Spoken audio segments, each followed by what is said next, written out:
Well, greetings, everyone. I'm JT, and I want to welcome you back to Leaders in Crisis. This is Series 1, Episode number 2. And in this episode, we're going to delve a little deeper into the first lesson in Leadership in Crisis, which is facing your reality. And if you're taking notes or following along with me, my reference is coming from Bill George, 7 Lessons, Leadership in Crisis. And I want to talk a little bit more about facing your reality. Ladies and gentlemen, in facing your reality, first of all, you have to start with yourself. And that can be a hard thing to do because you have to admit that you made some mistakes. You can't, there's no denial. You can't do the blame game.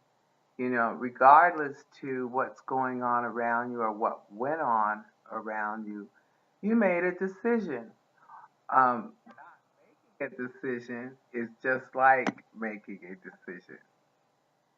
So that's the first thing. And then you want to acknowledge that you are in fact in crisis. Ladies and gentlemen, crisis doesn't necessarily mean extreme, where perhaps you're homeless or displaced. Crisis could just be living in lack, not having enough to feed your family, not having enough to take your family somewhere, not having enough to purchase your favorite soap, you know? It all, as well as success, it all depends on how you view it.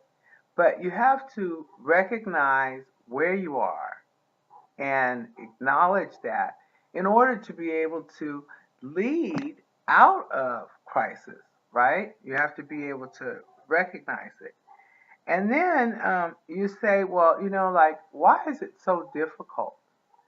And the reason it's so difficult in many cases is because you have to face the reality that it's up to you.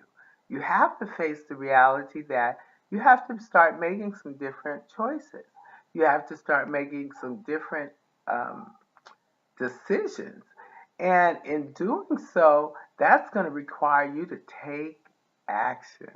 And in taking action, it's not going to necessarily be perfect, right?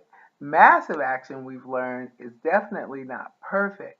But you can always make another move, take more action if you're not pleased with the status, the circumstance, the location, or, whatever, where you are.